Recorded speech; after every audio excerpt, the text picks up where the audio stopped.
तपाईको YouTube channel MB group of tutorial अनलाइनमा फेरि स्वागत छ। म एम बाबु छ। आज तपाईहरुको बीच पीएससी को सेकेन्ड च्याप्टर न्युट्रिसनको पार्ट 2 प्रोटिनको भिडियो लिएर आएको छु।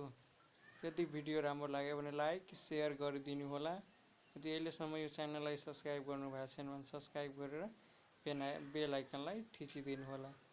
अब म टाइम वेस्ट नगरी अगाडि बढ्दै छौं। अब यहाँ फर्स्टमा छ प्रोटिन। हामीले यो च्याप्टरमा प्रोटिनको टाइप, प्रोटिनको सोर्स अनि प्रोटिनको फंक्सन के हो यो कुराहरु, अब प्रोटिनको कारणले के डिजिजहरु लाग्छ त्यसको बारेमा हामी पढ्छौं। हामी फर्स्टमा के हो प्रोटिनको डेफिनेसन के हो त सबभन्दा पहिला प्रोटिनको उत्पत्ति कहाँबाट भएछ, कुन वर्डबाट भएछ त the word protein is derived from Greek word प्रोटस भनेको जुन वर्ड प्रोटिन छ त्यो ग्रीक वर्डबाट आएछ। कुन ग्रीक वर्ड प्रोटसबाट आएछ जसको मतलब के हुन्छ फर्स्ट अथवा फोरमोस्ट भनेको पहिला अथवा सबभन्दा अगाडि आएको भनेको प्रोटिन। प्रोटिन भनेको जसरी हामी कार्बोहाइड्रेट कम्पोजिसनमा के पर्यो कार्बन, हाइड्रोजन एन्ड अक्सिजन, त्यसमा पनि सेम कम्पोजिसन हुन्छ तर यसमा नाइट्रोजन अनि सल्फरको मात्रा अलि के हुन्छ अलि हुन्छ। त्यही भएर protein are the complex organic nitrogenous compound भनेको अब नाइट्रोजन र सल्फरको मात्रा भएको कारणले नाइट्रोजेनियस कम्पाउन्ड भनेको protein are the complex organic. Protein भनेको कम्प्लेक्स अर्गेनिक नाइट्रोजेनियस कम्पाउन्ड हो कम्पोज अफ के carbon, hydrogen, oxygen, nitrogen and sulphur in varying amount भनेको इन भेरिङ एमाउन्ट भनेको अब यसमा रेसियो हुँदैन, अलिअलि भेरी गर्छ, फरक पर्छ। which are naturally found in plant and animals जुन के प्लान्ट र एनिमल्समा नेचुरली पाउँछ। Protein constitute about 20% of the body weight in adult। Protein लगभग 20% बडी वेट के हुन्छ मिलेर बनेको हुन्छ। प्रोटिनले about 20% बडी वेट मिलेर बनेको हुन्छ भनेको बडीको 20% के हुन्छ प्रोटिनले बनेको हुन्छ। हामी कार्बोहाइड्रेटमा 50 देखि 70% हुन्छ। क्लासिफिकेसन अफ प्रोटिन, अब प्रोटिनलाई क्लासिफिकेसन कसरी गर्ने the protein are classified into following type. प्रोटिनलाई यी टाइपमा क्लासिफिकेसन गर्न सक्छौं on the basis of structure. अब स्ट्रक्चरलको आधारमा अब एउटा छ कि धेरै मिलेर बनेको छ त्यो अनुसारमा हामी के सिम्पल प्रोटिन, कन्जुगेटेड प्रोटिन र ड्राइभ्ड प्रोटिन पढ्छौं। हामी पहिला सिम्पल प्रोटिन, त सिम्पल प्रोटिन भनेको के हो? सिम्पल प्रोटिन भनेको यस्तो प्रोटिन जुन एक टाइपको एउटा एमिनो एसिडले मात्र बनेको हुन्छ। Simple protein are made up of amino acid भने सिम्पल प्रोटिन भनेको एमाइनो एसिडले मात्र बनेको हुन्छ। त्यसलाई हामी के भन्छौं सिम्पल प्रोटिन। जब हामी त्यसलाई हाइड्रोलाइसिस गर्छौं, ब्रेक गर्छौं त त्यसले के दिन्छ दे याल्ड ओन्ली एमाइनो एसिड, त्यसले के मात्र एमाइनो एसिड दिन्छ। एक्जाम्पलमा एल्बुमिन, ट्राइप्सिन, पेप्सिन, इन्सुलिन यीहरु के भयो प्रोटिन भयो। त्यसपछि कन्जुगेटेड प्रोटिन भनेको the protein they are protein containing non-protein part is proteinous part is attached to protein part भनेको यो प्रोटिन हो। कन्जुगेटेड प्रोटिन भनेको यस्तो प्रोटिन हो जसमा प्रोटिन सँग नन प्रोटिन पार्ट पनि अट्याच हुन्छ। The non protein part is called as prosthetic group which are linked to protein by covalent bond, non-covalent and hydrophobic interaction भनेको अब जुन नन प्रोटिन पार्ट हुन्छ त्यसलाई हामी के भन्छौं प्रोस्थेटिक ग्रुप पनि भन्छौं। जसरी एक्जाम्पलको लागि कन्जुगेटेड प्रोटिन भनेको सिम्पली बुझ्नको लागि के कन्जुगेट भनेको दुईसँग मिलेर बनेको, कन्जुगेट भनेको मिलेर बनेको। त एउटा के हुन्छ प्रोटिन हुन्छ, अर्को के हुन्छ नन प्रोटिन पार्ट हुन्छ। त प्रोटिन जसरी कन्जुगेटेड प्रोटिनको एक्जाम्पलमा हामी के पढ्छौं प्रोटिन प्लस प्रोस्थेटिक ग्रुप भनेको नन प्रोटिन पार्ट जसरी लिपोप्रोटिन भयो। त lipo means what lipid plus protein, lipoprotein भनेको लिपिड प्लस प्रोटिन। त्यस्तै ग्लाइकोप्रोटिन भनेको ग्लाइकोजेन प्लस प्रोटिन। त्यसपछि फोस्फोप्रोटिन भनेको प्रोटिन प्लस फस्फेट। त्यसपछि न्युक्लियोप्रोटिन भनेको प्रोटिन प्लस न्युक्लिक एसिड भनेको कन्जुगेटेड प्रोटिन भनेको यस्तो प्रोटिन जुन एउटा प्रोटिन पार्ट हुन्छ र अर्को नन प्रोटिन पार्ट मिलेर बनेको हुन्छ, त्यसलाई हामी के भन्छौँ, कन्जुगेटेड प्रोटिन। त्यसपछि derived protein, they are protein that derived from simple and conjugated protein. Direct protein भनेको यस्तो प्रोटिन जुन सिम्पल र कन्जुगेटेड प्रोटिनसँग मिलेर बनेको हुन्छ, त्यसबाट बनेको हुन्छ। Derived protein is of two type, यो दुई टाइपको हुन्छ। प्राइमरी ड्राइभ प्रोटिन भनेको they are form from natural protein by the action of heat and alcohol भनेको। अब यो प्राइमरी ड्राइभ प्रोटिन भनेको यो नेचुरल प्रोटिन हो, नेचुरल प्रोटिनबाट बन्छ। अब जसरी कुनै एक्सन, जसरी हिट, अन्डा हो, अन्डालाई हामी के गर्छौँ, अन्डालाई हामी हिट गर्छौँ, के हुन्छ, त्यो एल्बुमिन हुन्छ, त्यो के हुन्छ, कन्डेन्स भएर हार्ड सब्स्टान्समा चेन्ज हुन्छ भनेको। त्यो प्राइमरी ड्राइभ प्रोटिनको इक्जाम्पल भयो। They are form from natural protein, जुन नेचुरल प्रोटिन हुन्छ त्यसबाट मिलेर बनेको हुन्छ। अब त्यो अब के को प्रतिक्रियामा बन्छ, हिट, अल्कोहल, यीहरूको प्रतिक्रियामा बन्छ। इक्जाम्पल एल्बुमिन फ्रम कुक्ड इग, अब जुन इग हुन्छ त्यसलाई हामी कुक गऱ्यौँ भने त्यसबाट हामी के पाउँछौँ, एल्बुमिन, त्यो प्रोटिन भयो। त्यसपछि secondary derived protein, they are form from partial hydrolysis of protein. Secondary derived protein भनेको यस्तो प्रोटिन जुन हामीले पार्सियल भनेको पुरा होइन, अलि पार्ट, प्रोटिनको अलि पार्टलाई हामी यदि ब्रेकडाउन गऱ्यो भने हामी के पाउँछौँ, सेकेन्डरी ड्राइभ प्रोटिन पाउँछौँ। यसको इक्जाम्पलमा प्रोटेज, पेप्टाइड, पेप्टोन, ग्लाइन्टिन, इटिसी। अब एकर्डिङ टु सेप, अब सेप अनुसार, सेप भनेको अब के कस्तो हेराउँछ त्यो आधारमा। Globular protein, they are spherical in shape, globe कस्तो हुन्छ याद गर्नको लागि बुझ्नु। ग्लोबुलर प्रोटिन भनेको they are spherical in shape, globe कस्तो हुन्छ, ग्लोब भनेको त्यो संसारभरिको नक्सा हुन्छ नि, ग्लोब त्यो कस्तो हुन्छ, गोलो हुन्छ भनेको। दे आर स्पेरिकल इन सेप। इक्जाम्पलमा के भयो, हेमोग्लोबिन हेरे होला कस्तो हुन्छ, गोलो हुन्छ। Albumin, myoglobin. त्यसपछि फाइब्रस प्रोटिन भनेको फाइबर भनेको के, फाइबर भनेको धागो जस्तो, फाइबर भनेको के हो, लङ एन्ड लाइक फाइबर। यसलाई याद गर्नलाई ग्लोबुलर प्रोटिन भनेको ग्लोब भनेको के हुन्छ, स्पियर टाइपको हुन्छ, स्पियर सेपको हुन्छ भनेको स्पेरिकल प्रोटिन। अनि त्यसपछि फाइब्रस प्रोटिन भनेको लङ एन्ड लाइक फाइबर, लामो, अनि फाइबर भनेको त यसरी पनि लामो पातलो हुन्छ, मसिनो हुन्छ, त्यसलाई हामी फाइबर भन्छौँ। त्यसको इक्जाम्पलमा केराटिन, कोलाजेन, इलास्टिन, इटिसी। त्यसपछि एकर्डिङ टु सोल्युबिलिटी, अब सोल्युबिलिटी अनुसार, अब केमा घुल्छ त्यो अनुसार प्रोटिन तपाईँको 7 प्रकारको हुन्छ, जसमा फर्स्ट भनेको एल्बुमिन भनेको soluble in water and salt solution. Albumin के हुन्छ, साल्ट वाटरमा सोल्युबल हुन्छ र साल्ट सोल्युसन दुईटा चिजमा मात्र सोल्युबल हुन्छ। त एल्बुमिन, अब एल्बुमिनको इक्जाम्पल याद गर्नको लागि पहिला माथिको त याद गर्नुपर्छ, soluble in water and salt solution, तर तलको इक्जाम्पल याद गर्ने म ट्रिक बताउँछु। त्यसरी एल्बुमिन भनेको soluble in water and salt solution. त इक्जाम्पलमा के भयो, एल्बुमिन अफ प्लाज्माको एल्बुमिन भनेको, एल्बुमिनको इक्जाम्पलमा फेरि एल्बुमिन पर्यो, एल्बुमिन अफ प्लाज्मा। त्यसपछि इग एल्बुमिन अफ इग, यसमा पनि एल्बुमिन, त एल्बुमिनको इक्जाम्पलमा के एल्बुमिन परिरहेछ। त्यसपछि ल्याक्टो एल्बुमिन, हेर्नु यहाँ ल्याक्टो एल्बुमिन अफ मिल्क भनेको दुधमा भएको एल्बुमिन भनेको यसमा पनि एल्बुमिन छ। यसको यदि सोध्यो भने according to solubility or what are the types of protein भनेको, त on the basis of solubility भनेको यस्तो इक्जाम्पल लेख्ने बेला एल्बुमिन भनेको यस्तो प्रोटिन जुन पानीमा घुलनशील हुन्छ र साल्ट सोल्युसनमा के हुन्छ, घुलनशील हुन्छ। इक्जाम्पलमा एल्बुमिन अफ प्लाज्मा, जसमा एल्बुमिन हामीले पर्यो त्यसलाई हामी के भन्छौँ, albumin of plasma, egg plasma and lacto albumin. त्यस्तै ग्लोबुलिनको याद गर्नको लागि त्यस्तै ग्लोबुलिन हुनु पर्यो example, soluble in salt solution and insoluble in water भनेको। ग्लोबुलिन भनेको यस्तो प्रोटिन हुन्छ जुन साल्ट सोल्युसनमा सोल्युबल हुन्छ तर वाटरमा इन्सोल्युबल हुन्छ, त्यस्तै हामी यसको इक्जाम्पलमा के पर्यो, ग्लोबुलिन अफ प्लाज्मा अनि ल्याक्टोग्लोबुलिन अफ मिल्क भनेको दुधमा पाउने ग्लोबिन भनेको ग्लोबिनको इक्जाम्पल भयो, प्लाज्मा पाउने ग्लोबिन भनेको ग्लोबिनको इक्जाम्पल भयो। त्यसपछि gluten soluble in dilute acid and alkali भनेको, ग्लुटिन भनेको यस्तो प्रोटिन हो जुन डाइल्युट एसिड र डाइल्युट अल्कालीमा के हुन्छ, सोलुबल हुन्छ।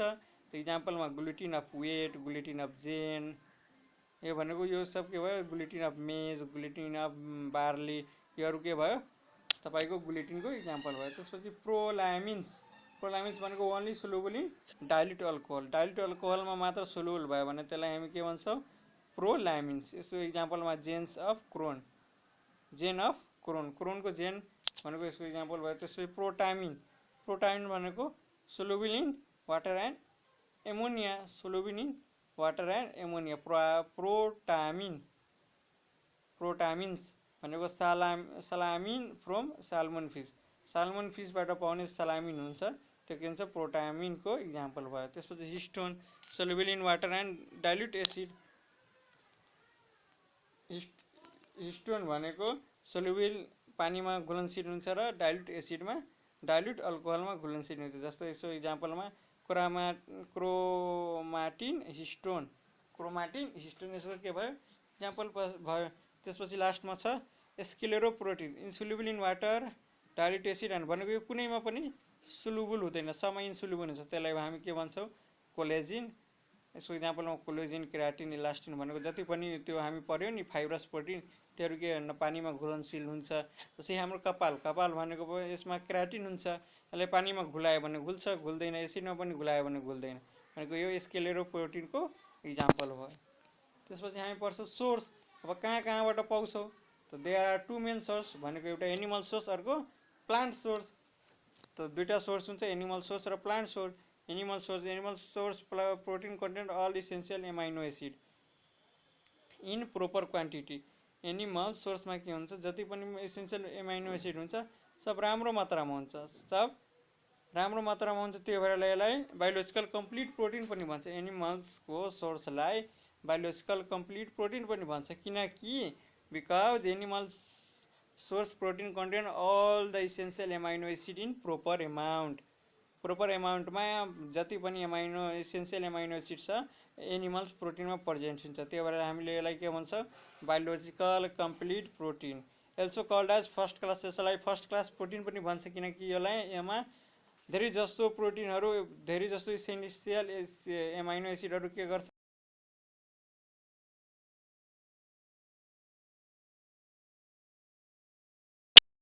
के भयो, मिल्क, फिस, मिट, लिभर, योहरूमा एनिमल्सको प्रोटिन पाउँछ।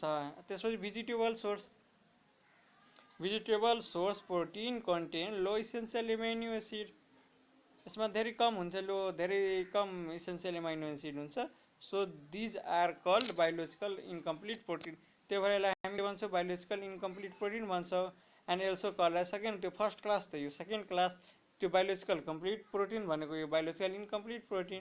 त्यसपछि हामी पढ्छौँ डिजिज ड्यु टु प्रोटिन, भनेको अब प्रोटिनको कारणले, अब प्रोटिनको कमी भयो भने के हुन्छ, त deficiency of protein, deficiency of protein भनेको पेम भनेर एउटा डिजिज हुन्छ, प्रोटिन इनर्जी माल न्युट्रिसन भनेको, प्रोटिन भनेको प्रोटिन, इनर्जी भनेको कार्बोहाइड्रेट, कार्बोहाइड्रेट दुवैको कमी भएर जुन डिजिज हुन्छ नि, त्यसलाई हामी के भन्छौँ, प्रोटिन इनर्जी माल न्युट्रिसन, अथवा यसलाई प्रोटिन डिफिसियन्सी माल न्युट्रिसन पनि भनिन्छ। त्यसपछि आउँछ काइस्कोर, काइस्कोर भनेको इडीमा अब फुकेनास, फुकेनास भनेको अब ब्यालुन जस्तो फुलिहाल्छ के, यसलाई हामी मिल्क पिएम पनि भन्छौँ। अनि त्यसपछि म्यारास्मस भनेको वेस्टिङ भनेको मोडरेट पिएम, यसलाई भन्छ सुकेनास, यसमा के हुन्छ, लकडी जस्तो सुकाइहाल्छ।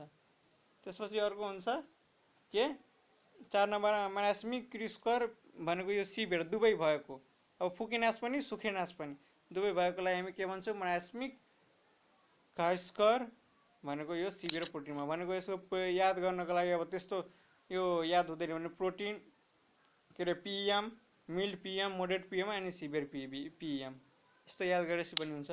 त फेरि अब बडी प्रोटिन भयो भने के हुन्छ, loss of calcium in urine, अब युरिनमा के क्याल्सियमको मात्रा हेराउँछ, cause load over the kidney, किडनीमाथि के लोड हुन्छ। त्यसपछि cause change of colon cancer, cause chance of colon cancer भनेको कोलन क्यान्सरको चान्स के गर्छ, बढाउँछ। त्यसपछि फङ्सन, हामी फङ्सन पढ्छौँ। फर्स्टमा इनर्जी सोर्स, इनर्जी सोर्स अब यसमा जसरी पिएससीमा सोध्यो भने के सोध्छ, फङ्सन अफ प्रोटिन, तर यदि प्याथोलोजीमा सोध्यो भने बायोमेडिकल इम्पोर्टेन्स भनेर सोध्छ भनेको यो हामी पढ्ने भनेको दुवै सब्जेक्टमा काम लगाउनको लागि योमा सोध्यो भने योमा लेख्ने अनि प्याथोलोजीमा सोध्यो भने प्याथोलोजीमा लेख्ने। फर्स्टमा छ इनर्जी सोर्स। इनर्जी सोर्स भनेको 1 ग्राम प्रोटिन प्रोभाइड 4 किलो क्यालोरी। जस्तै कार्बोहाइड्रेट जति प्रोभाइड गर्थ्यो यो पनि त्यतिकै गर्छ। बडी बिल्डिङ भनेको हामी प्रोटिनलाई बडी बिल्डिङ पनि भन्छौँ, बडी बिल्डिङ फुडमा पर्छ, त्यो भएर हामीलाई बडी बिल्डिङ फुड पनि भन्छौँ। They are essential for the growth and development of the body. र भनेको अब शरीरलाई बढ्न र विकास हुनमा यसको धेरै इम्पोर्टेन्ट हुन्छ, धेरै महत्त्वपूर्ण हुन्छ। त्यसपछि ट्रान्सपोर्ट फङ्सन। अब ट्रान्सपोर्ट फङ्सनमा पनि यो धेरै मद्दत गर्छ। यी ट्रान्सपोर्ट न्युट्रिसन एन्ड ड्रग। अब जति न्युट्रिसन हुन्छ त्यसलाई कम्बाइन गर्छ अनि हरेक टिस्यु अनि सेलहरूमा पुर्याउँछ। त्यसपछि immune production. It help in production of antibodies. Antibodies प्रोडक्सनमा के गर्छ यसले मद्दत गर्छ। जस्तै कुनै एन्टिजेन भनेको ब्याक्टेरिया भाइरस कुनै हाम्रो शरीरमा इन्टर गरेपछि के हुन्छ त्यसको विरुद्धमा बन्छ कि एन्टिबडी भनेको। त्यो एन्टिबडिज भनेको त एन्टिबडी भनेपछि त्यो एन्टिजेनलाई के गर्छ मार्छ, हाम्रो इम्युनि के हुन्छ राम्रो बनाउँछ भनेको। यसले इम्युनि प्रोडक्सनमा पनि हेल्प गर्छ। त्यसपछि बडी फ्लुइड। बडी फ्लुइड भनेको protein is essential constitute of all body fluid भनेको जति पनि बडीमा पाउने फ्लुइडहरू छ त्यसको मेन कन्स्टिट्युट भनेको के हो, मेन कन्स्टिट्युट भनेको प्रोटिन भयो। भनेको protein is essential constitute of all body fluid. जस्तै लिम्फ भयो, ब्लड भयो, योहरू भनेको बडी फ्लुइड भयो। त्यसको सबभन्दा मेन भनेको कन्स्टिट्युट भनेको के हो प्रोटिन भयो। त्यसपछि बडी रिपेयरमेन्ट। अब केही कुरा भयो भने अब जसरी कुनै टिस्युलाई इन्जुरी भयो, इन्जुरी भयो भने यसले रिपेयर गर्नमा पनि मद्दत गर्छ, बडी रिपेयरमेन्ट। त्यसपछि र मेटेरियल। यसले के गर्छ अब ग्यास्ट्रिक जुस हार्मोन इन्जाइम भिटामिनहरू बनाउनको लागि र मेटेरियल फर्ममा के गर्छ युज पनि हुन्छ। र मेटेरियलको काम पनि गर्छ, त्यसलाई बनाउनमा यसले के गर्छ र मेटेरियलको काम गर्छ। जस्तै डाइजेस्टिभ जुस हार्मोन्स इन्जाइम भिटामिनहरू बनाउनमा यसको र मेटेरियलको काम गर्छ। त्यसपछि बफर फङ्सन। बफर भनेको अब एसिड बेस ब्यालेन्स गर्नमा पनि मद्दत पुर्याउँछ। Muscle contraction. मसल कन्ट्र्याक्सन भनेको अब मसल प्रोटिनले के गर्छ मसललाई कन्ट्र्याक्ट गर्न खुम्चाउनमा के गर्छ मद्दत पुर्याउँछ। त्यसपछि एक्ट एज बायोक्याटालिस्ट। अब बायोक्याटालिस्टको रूपमा काम गर्छ। बायोक्याटालिस्ट भनेको हामी के बुझ्छौँ इन्जाइम। जहिले पनि जहाँ पनि बायोक्याटालिस्ट सोध्यो भने के हुन्छ इन्जाइम हुन्छ। त्यसपछि स्टोरेज। स्टोरेज भनेको अब कुनै फुडहरूमा यो के स्टोर भएर बसेको हुन्छ। जस्तै मिल्कमा के क्यासिन अफ मिल्क भनेर यो के प्रोटिन स्टोर भएको हुन्छ। Provide structural strength and elasticity to the organ. यसले के गर्छ भास्कुलर एन्ड भास्कुलर सिस्टम। यसले के गर्छ स्ट्रेन्थ भनेको कुनै पनि अर्गन अथवा अर्गनलाई के मजबुत बनाउँछ र इलास्टिसिटी बनाउँछ। जस्तै कोलाजिन एन्ड इलास्टिक फाइबरहरू हुन्छ, त्यसले के गर्छ कुनै पनि अर्गनहरूलाई के बाँधेर राख्छ अनि त्यसलाई इलास्टिक बनाउँछ भने टुट्न दिँदैन। लम्री भने ठिक छ तर टुट्न दिँदैन। त्यसपछि हामी थर्डमा पढ्छौँ के help in nerve impulse generation and transmission. अब नर्भ इम्पल्स जेनेरेसन एन्ड ट्रान्समिसनमा पनि यसको धेरै इम्पोर्टेन्स हुन्छ। त्यसपछि छ 14 नम्बरमा फङ्सन एज इन्फेक्टिभ एजेन्टको रूपमा पनि काम गर्छ। र लास्टमा छ एक्ट एज एन्टिभिटामिनको पनि रूपमा काम गर्छ। त्यसपछि हामी पढ्छौँ के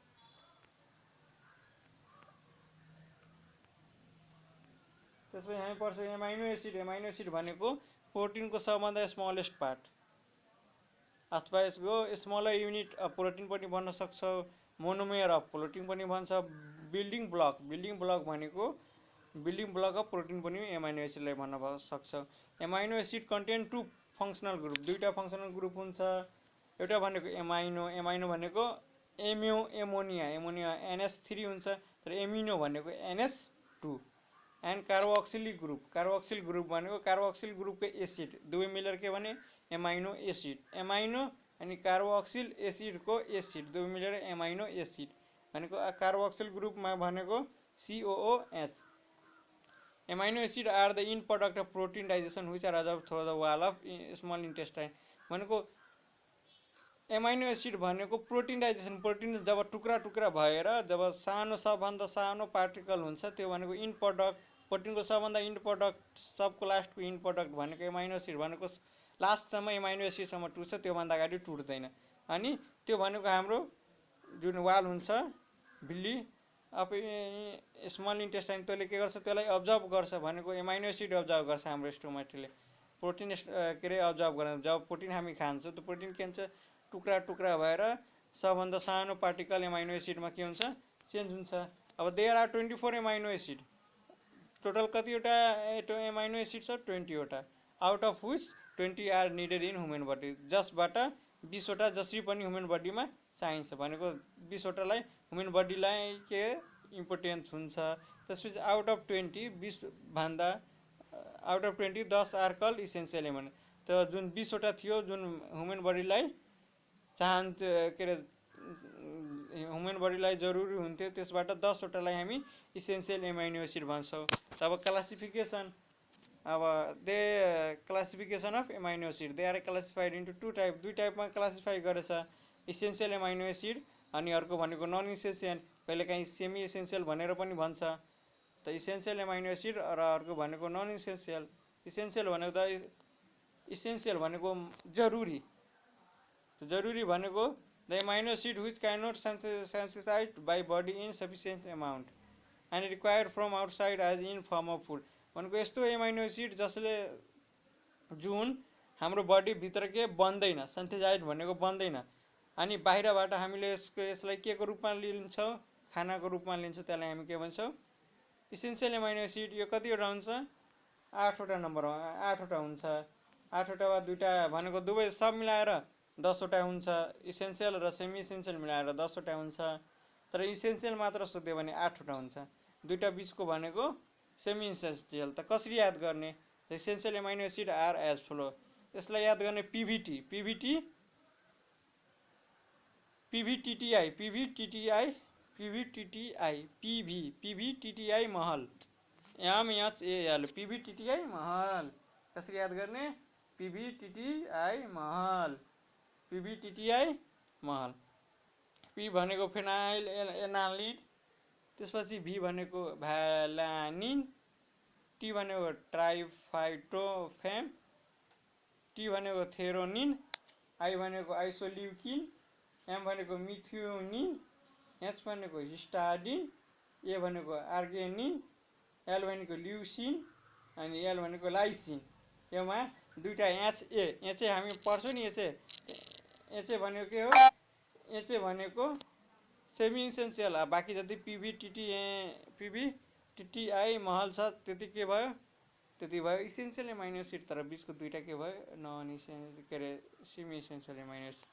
त्यसपछि हामी सेमी इसेन्सियल, सेमी इसेन्सियल भनेको the amino acid which are only synthesize after certain age of life, भनेको अब जसरी कुनै सर्टेन एजसम्म मात्र हाम्रो बडीमा सेन्सिटाइज हुन्छ, त्यसलाई हामी भन्छौँ सेमी इसेन्सियल एसिड।